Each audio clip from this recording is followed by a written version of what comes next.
Hello दोस्तों, आज हम एक न्यू सीरीज़ एक्सप्लेन कर रहे हैं। एक्सप्लेनेशन कैसी है कमेंट में ज़रूर बताना। Thank you. एक बहुत पुराने जमाने में एक ऐसा किंगडम हुआ करता था जो अपनी दुनिया के सबसे पावरफुल मेजर्स पैदा करने के लिए मशहूर था। लेकिन एक दिन रॉयल मेजर्स का सामना एक खतरनाक ड्रैगन किंग से होता है। उनके बेहतरीन जादूगर इकट्ठे होते हैं और उस पर अनगिनत स्पेल कास्ट करते हैं, लेकिन एक भी अटैक उस क्रिएचर की ताकत के सामने काम नहीं आता। एक एक करके हर मेज हार गया। लगता था कि इंसानियत खत्म हो जाएगी कि तभी ड्रैगन किंग कुछ देख के लौट जाने का फैसला करता है। लेकिन जाते वक्त वो एक ऐसी चेतावनी छोड़ गया जो इंसान कभी नहीं भूल पाए। वो चेतावनी क्या थी, उससे पहले हम यह सब कैसे शुरू हुआ वो देखते हैं। एक जंगल जो स्पिरिट्स और जादुई जानवरों से भरा था, जहां एक प्रेग्नेंट ड्रैगन बढ़िया सी गुफा चुन के अपना घोंसला बना रही थी। बहुत मेहनत के बाद उसने एक अकेला अंडा दिया और इतने ही प्रोसेस में वह इतना थक गई कि मुश्किल से उसमें कोई ताकत बची थी। फिर भी खाना ढूंढने जाने से पहले जमीन उसने आग बिछा करके अंडा गर्म रखने छोड़ दिया। फिर शिकार के लिए निकल गई। जंगल के ऊपर से उड़ते हुए उसने दो जादुई जानवरों को देखा। परफेक्ट शिकार था उसके लिए, लेकिन थकान की वजह से वह नोटिस नहीं कर पाई कि कुछ इंसान भी छुपे हुए थे और पल भर में सब उल्टा हो गया। शिकारी खुद शिकार बन गया। कुछ वक्त बाद एक प्रेग्नेंट बिल्ली भी उस गुफा में आती है जो पैरोट कैट नस्ल की थी। पूरी जादुई जंगल की सबसे समझदार बिल्ली माना जाता है जिन्हें, क्योंकि ऐसा गुफा अक्सर ड्रैग्स का घर होता है, तो कोई शिकारी यहाँ नहीं आता है भटकने के लिए भी। ऊपर से गर्म जगह थी और चूहे भी खूब सारे थे, तो उसके लिए बच्चे जन्मने का यह परफेक्ट जगह था।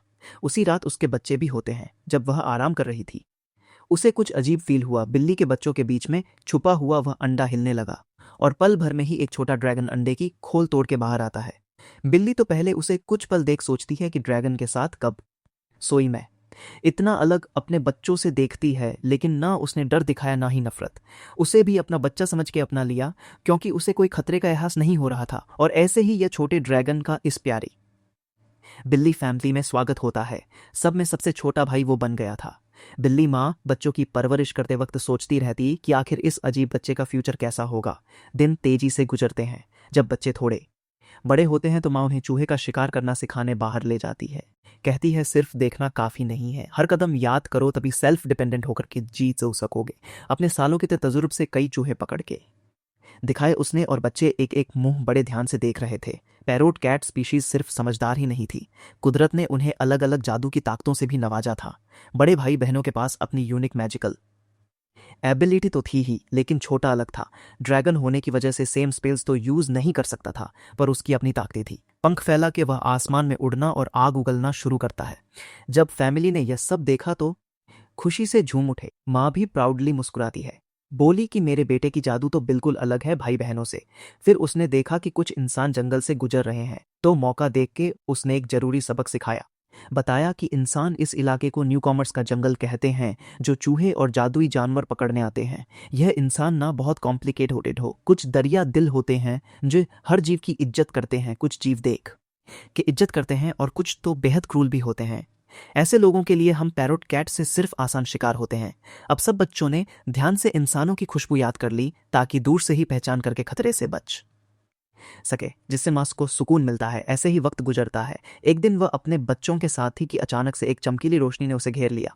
वह इतनी ताकतवर बिल्ली थी कि इंसानों ने उसे समन किया था। जानती थी कि यह वह रोक नहीं सकती, तो सिर्फ अपने बच्चों को देखा और आखिरी बात कही कि जितना हो सके अच्छा जियो। जो सीखा है तुमने वह काफी है अपने दम पर रहने के लिए। यह जंगल खतरनाक है, इसलिए एक दूसरे की हिफाजत करना। अगर जंगल में ही रहते रहोगे तो एक ना एक दिन दुनिया में बिखरे हुए अपने भाई बहनों से भी मिलोगे, तो फैमिली की खुशबू से पहचाने जाओगे और प्यार से वेलकम किए जाओगे। तो डरने की कोई जरूरत नहीं है। आखिरी बात कहती है कि सब बस खुश रहना, और फिर वह गायब हो जाती है। चारों बच्चे तड़प गए माँ को आंखों के सामने से जाते हुए देख के। पहली बार छोटे ड्रैगन के आंसू रुक ही नहीं रहे थे। अब साल ऐसे ही गुजरते गए। अब जब वह बड़े हो गए हैं तो बड़े भाई बहन अपनी अपनी जिंदगी जीने निकल गए। छोटा ड्रैगन अकेला रह गया उस गुफा में जहां वह पला बड़ा था। बचपन से जो उसने सीखा था, चूहे का शिकार करता रहा, लेकिन जो खुशी कभी रोज की जिंदगी में उसकी भरी रहती थी, वह बिल्कुल खाली सी हो गई है। तन्हाई में गुजरने वाला हर दिन पहले दिन से और ज्यादा लंबा होता जाता। कुछ वक्त बाद सब कुछ एक अनएक्सपेक्टेड सरप्राइज की वजह से बदल जाता है। जब उसकी बड़ी बहन अपने साथी के साथ गुफा में वापस आती है, जैसे ही उसने अपने छोटे भाई से मिलवाया, ड्रैगन ने पास आकर के उसे सूंघा, सेम जात की खुशबू आई तो फौरन फैमिली का हिस्सा मान लिया। थोड़ी देर बाद गुफा में नए बच्चे होते हैं। तब से वह रोज बाहर जाता और एक कूल मामा बनने का फर्ज निभाता, उनके लिए चूहे पकड़ कर लाके ताकि अपने भांजियों के लिए काफ़ी खाना हो सके। अब वह पूरा बड़ा हो चुका था। फिर से मुस्कुराहट उसकी जिंदगी में आने लगती है। एक फैमिली जो उसके आंखों के सामने थी तो उसे अकेलापन नहीं लगता। वो दिन उसकी जिंदगी के सबसे खुश दिनों में से थे। फिर जैसे पहले माँ ने किया था, ड्रैगन ने भी छोटे बच्चों को शिकार सिखाना शुरू किया और बार बार एक सबक दोहराता रहता कि इंसानों के पास कभी मत जाना। वो भी अब बड़े होकर निकल जाते हैं। उन्हें एक नई जिंदगी शुरू करता देख उसे खुशी तो होती है, लेकिन एक दर्द भी था, क्योंकि ड्रैग्स बिल्लियों से कहीं ज्यादा जीते हैं। एक दिन वह भी यह रियलाइज करता है कि शायद वह हर भाई बहन से ज्यादा जिएगा।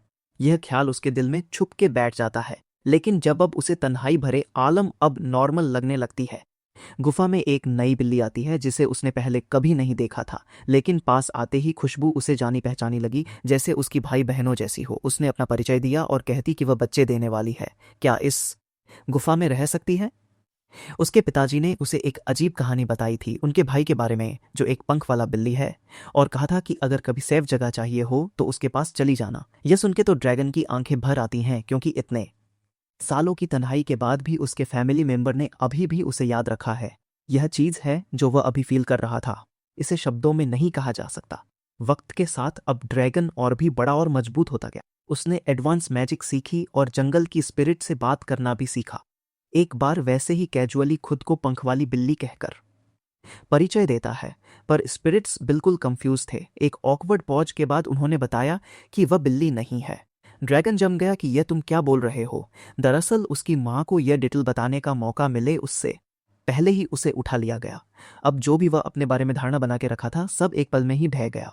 हैरान परेशान होकर के वह गुफा में वापस आता है और भांजे भांजियों को बताता है कि एक शॉकिंग न्यूज़ है, मैं बिल्ली नहीं हूं। और उनका रिएक्शन था कि हाँ, हम बुस गुदना बड़े हैं आप, और आग भी उगल सकते हैं। यह रियलाइजेशन उन्हें ज्यादा हैरान नहीं करता है और वो बोलते हैं कि मैजिक सिखाना हमें आप जारी रखो, मजा आ रहा है। और ड्रैगन फौरन ठीक हो गया कि क्या फर्क पड़ता है, मैं कौन हूं, यह मुझसे उतना ही प्यार करते हैं। अब कुछ वक्त शांति से गुजरता है। फिर एक दिन उड़ता हुआ जब वह घर वापस आ रहा था तो इंसानों के कुछ ग्रुप को काफी सारी मरी हुई बिल्लियों को लेकर के जाते देखा। पहले सोचा कि शायद वह खाने के लिए हंटिंग किए होंगे। फिर कुछ लाशें पहचान लेता है कि यह तो उसकी फैमिली की हैं। उसके अंदर कुछ टूट सा गया, नीचे उतर सके। उन शिकारियों को पल भर में राख कर देता है। फिर स्पिरिट से पूछा कि यह इंसान बिल्लियों को इतनी हंटिंग क्यों कर रहे हैं, खाना नहीं है? तो स्पिरिट ने उसे एक बात बताई कि उनका फड़ चाहिए उन्हें। यह जवाब तो अब उसे और भी ज्यादा गुस्सा में डाल देता है, क्योंकि भूख के लिए मारना तो उसे समझ आता है कि यह प्रकृति का नियम है, लेकिन सिर्फ कपड़े के लिए बिल्लियों को मारना प्रकृति भले माफ कर दे, मैं नहीं। अब बिना एक पल गवाए वह सीधा शहर के मेन दरवाजे पर उतरता है, अनाउंस करता है कि वह जंगल की जादुई बिल्लियों का रक्षक है और जो शिकारी गए थे वह गए के रह गए हैं। फिर वह चेतावनी देता है कि अगर कोई दोबारा बिल्लियों को मारने जंगल आया तो पूरा शहर जला दूंगा।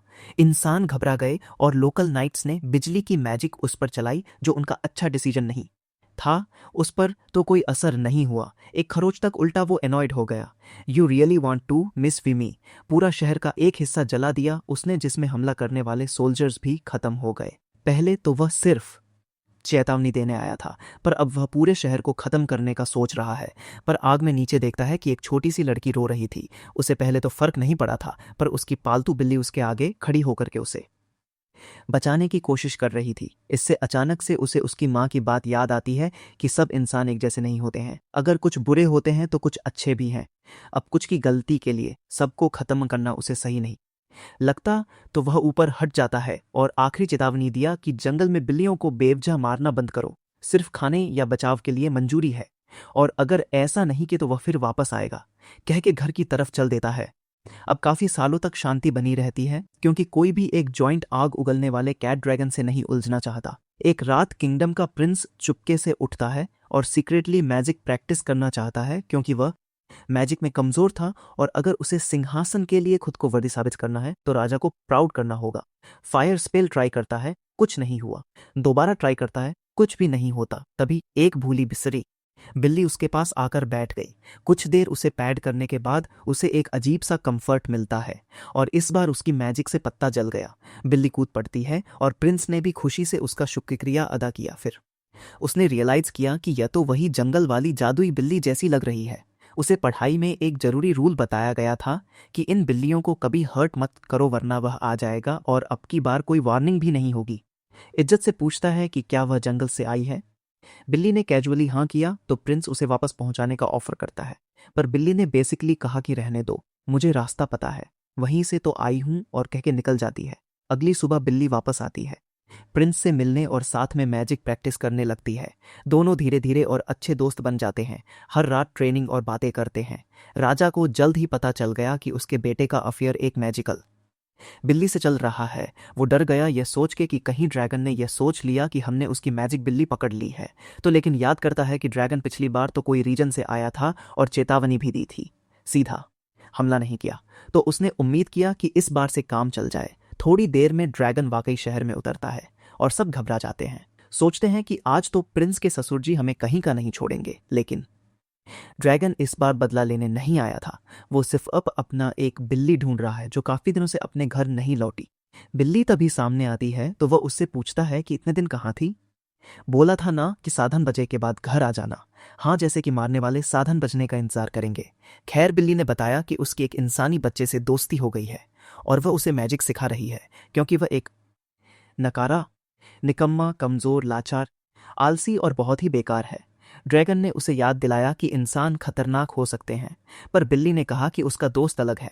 जब प्रिंस आया तो ड्रैगन ने उसे खुद देखा कि लड़का तो बुरा नहीं लगता है, मान लिया कि ठीक है वह यहाँ रह सकती है। लेकिन क्योंकि वह प्रिंस था तो प्रॉपर परमिशन भी जरूरी थी ताकि शहर में पैनिक ना हो। ट्रांसफॉर्मेशन मैजिक से वह खुद को पंख वाला एक छोटा बिल्ली बना लेता है और कैसल में घुसता है, जहां राजा साहब उसका इज्जत से वेलकम करते हैं और कहते हैं कि उन्हें कोई प्रॉब्लम नहीं है।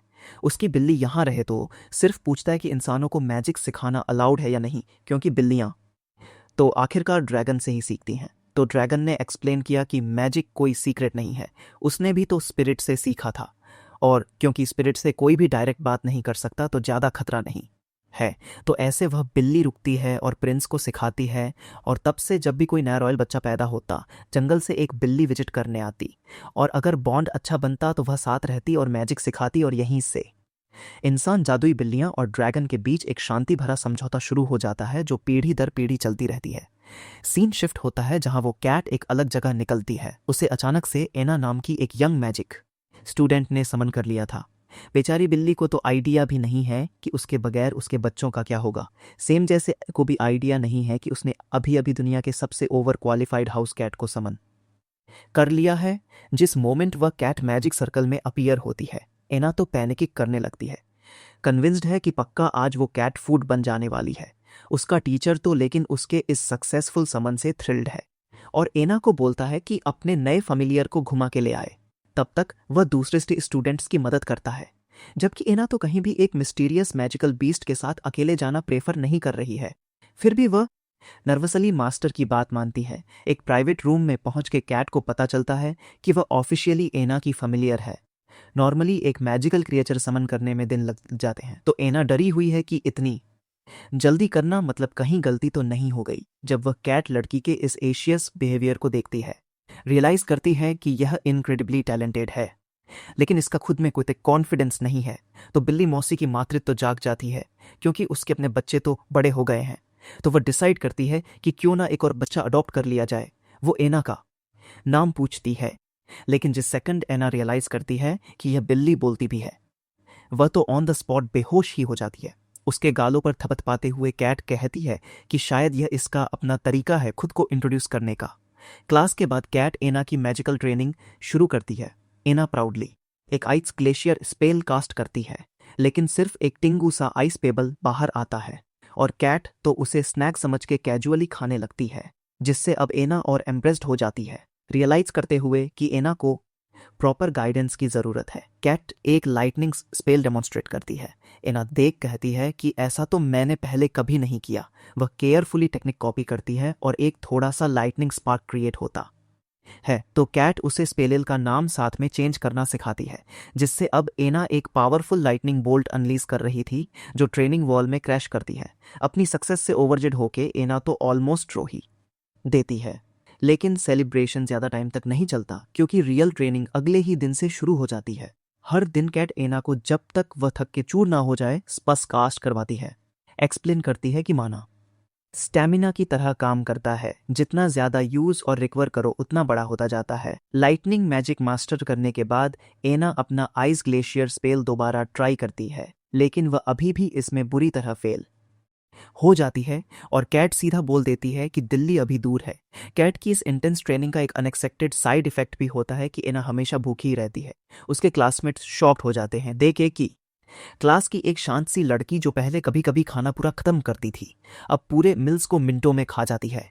उन्हें घंटा पता होगा कि कॉन्स्टेंटली माना ड्रेन और रिकवर करना बहुत ज्यादा एनर्जी बर्न करता है।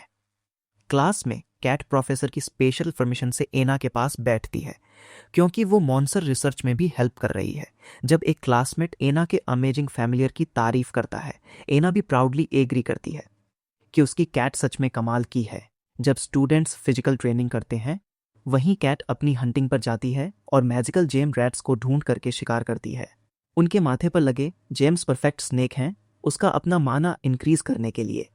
अब फिजिकल क्लासेस खत्म होने के बाद वह तुरंत एना को और मैजिकल ट्रेनिंग में डाल देती है।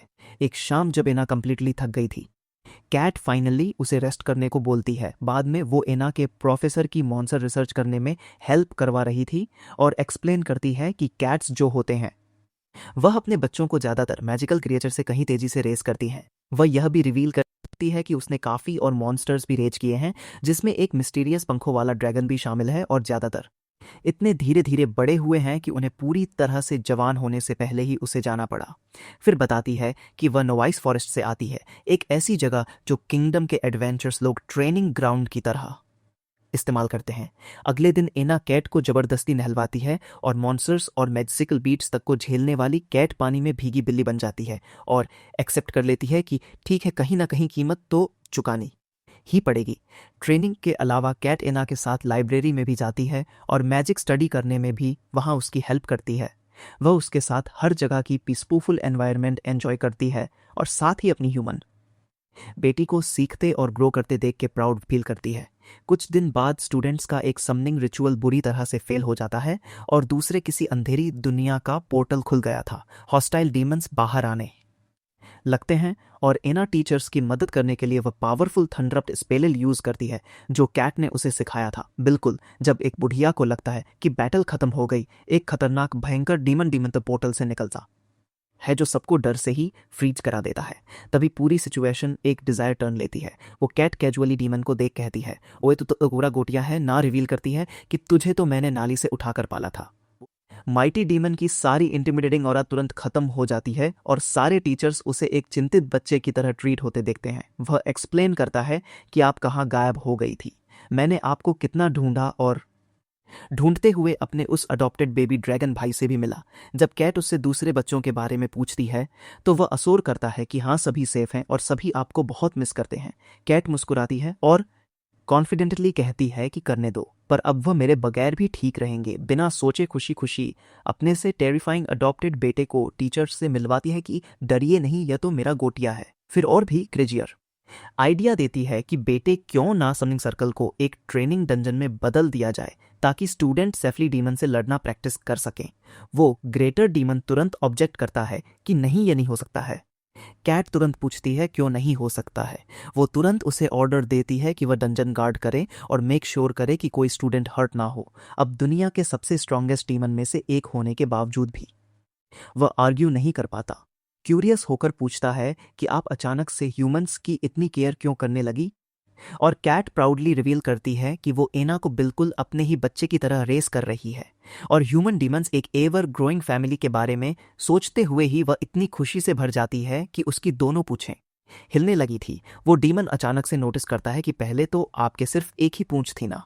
कैट एक्सप्लेन करती है कि हाँ, पर काउंटलेस जेम रेट खाने के बाद उसका माना काफी इंक्रीज हुआ है और वह एक नई फॉर्म में इवॉल्व हो गई है। सोचने के बाद डीमन समझ जाता है कि यह म्यूटेशन का सिंपल मतलब है कि वह और भी ज्यादा जिएंगी, तो वह बहुत खुश होता है और एक्सेप्ट करता है उनकी बात। उस दिन से मैजिक एकेडमी बूम करता है। कैट नहीं, एक मामा कैट की ट्रेनिंग और सेफ डीमन डंजन की वजह से स्टूडेंट्स पहले से कहीं ज्यादा स्ट्रांग बनते हैं। अब सालों तक यह school countless talented measures produce करता है और एना उनकी ग्रेटेस्ट ग्रेजुएट्स में से एक बन के उभरती है। वो लेजेंडरी टाइटल भी अर्न करती है फॉरस्ट्रोम का। फिर और सालों बाद एना उसी एकेडमी में टीचर बन के लौटती है। जो नए स्टूडेंट्स थे सबने उसकी फेमस फॉरस्ट्रोम की कहानियां सुनी होती है तो वह सीक्रेटली एक्साइटमेंट से झांक के देख रहे थे उसे। और हाँ, मामा कैट आज भी उसके साथ ही है। उनका पहला स्टॉप ट्रेनिंग हॉल होता है जहां वह उस प्रोफेसर से मिलती हैं जिसके साथ उसने कभी मॉन्स्टर रिसर्च की थी। सालों की मेहनत के बाद वह भी फाइनली अब एकेडमी का प्रिंसिपल बन गया है, जो वार्मली मामा कैट का स्वागत करता है और उसके किए सब कुछ के लिए थैंक्स देता है, खासकर उस ग्रेटर डीमन को डंजन का इंचार्ज बनाने के लिए। बिल्कुल उसी वक्त वो डीमन अपने एक एडोरेबल कैट फॉर्म लेकर के अपीयर होता है। मामा कैट खुशी से बोलती है कि वह अपने ग्रेटर डीमन बेटे से मिलने जाने ही वाली थी, लेकिन पांव छूने की जगह यह नालायक यह बोलता है कि आप इतनी खतरनाक जगह में फिर से क्यों आई हैं। ऑफेंडेड होकर वो उसे याद दिलाती है कि भूल मत कोटिया, मैंने तुझे बड़ा किया है और कुछ डीमंस को तो मैं इस उम्र में भी हैंडल कर सकती हूँ। एब्रेस्ड होके वह जल्दी से उसे अंदर खींच ले जाता है कि मम्मा यार, पब्लिक में मुझे गोटिया मत बोला करो ना। इधर यह ह्यूमन लोगों के बीच में मैंने अपना भौकाल बनाकर रखा है। वह एग्री करते हैं कि अच्छा ठीक है, पर क्लियरली दिख रहा था कि यह नहीं बदलेंगे। इधर एना अपने टीचर होने का पहला दिन शुरू करती है, लेकिन अपने इंट्रोडक्शन के दौरान फ्रीज ही हो जाती है। तभी मम्मा कैट आगे आती है और प्राउडली क्लास को बताती है कि उसने एना को रेज किया है और एसोर करती है कि इससे तुम लोग भी बहुत कुछ सीखोगे, क्योंकि यह एक एक्सीलेंट टीचर है जिससे एना को कॉन्फिडेंस मिलता है और वह अपनी स्पीच फिनिश करती है। कुछ दिन बाद एक स्टूडेंट एक एग्जाम फेल करने के बाद पूरी तरह से निराश था। एन एक्सप्लेन करती है कि लोमाना सिर्फ टैलेंट की कमी नहीं है, यह तो एक बड़ी प्रॉब्लम है, और रिवील करती है कि कैसे वह खुद भी पहले इसी तरह से स्ट्रगल किया करती थी, लेकिन उसने लगातार ट्रेनिंग की इम्प्रूव करने के लिए। तो अगली सुबह एना और मामा कैट पर्सनली फिर उस स्टूडेंट को ट्रेन करते हैं। मामा कैट यह भी रिवील करती है कि बच्चों, उसकी फेमस टीचर भी कभी टिंगू सी आइस पेबल कास्ट किया करती थी, जिससे ना वह स्टूडेंट बल्कि जल्दी ही पूरी क्लास में मोटिवेशन आ जाता है और सभी डेली ट्रेनिंग को ज्वाइन करते हैं। हफ्तों बाद फिर स्टूडेंट्स डंजन का फाइनल फ्लोर कंकर करते हैं, जहां उन्हें मिलता है द टेरिफाइंग ग्रेटर डीमन। पर बच्चे तो जोकिंगली कहते हैं गोटिया अपने क्यूट फॉर्म में आना रे। डीमन रियलाइज करता है कि उसकी माँ ने उसका सारा सोरकवा माँ बैन कर दिया है और वह चुपचाप ट्रांसफॉर्म हो जाता है। इधर एकेडमी में एना को एक आउटस्टैंडिंग टीचर से तारीफ मिलती है और वह सजेस्ट करती है कि स्टूडेंट्स को एक रियल एडवेंचर गिल्ड मिशन पर भेजा जाए। प्रिंसिपल भी अप्रूव करता है और एक इंटर्नशिप प्रोग्राम शुरू की जाती है। हर स्टूडेंट को एक इमरजेंसी फ्लेयर मिलता है जिससे टीचर तुरंत टेलीपोर्ट कर सकता है उन्हें बचाने के लिए। फिर जब इंटर्नशिप खत्म होती है, कुछ स्टूडेंट्स तो फोड़ के आते हैं जबकि कुछ डिरेज होकर लौटते हैं, लेकिन एना प्राउडली उन सबको कॉन्ग्रेचुलेट करती है क्योंकि उन्होंने मेज बनने की तरफ अपना पहला रियल कदम उठाया है। 1 साल बाद स्टूडेंट्स ग्रेजुएट भी कर जाते हैं और अपनी आगे की जर्नी शुरू करते हैं। फिर जैसे जैसे वक्त गुजरता है, मामा कैट एना और एकेडमी को लेजेंडरी बनते देखती है, जो कभी एक छोटा मैजिक स्कूल हुआ करता था अब किंगडम का एक ग्रेटेस्ट इंस्टीट्यूशन बन गया है। वीडियो पसंद आया लाइक शेयर करके जान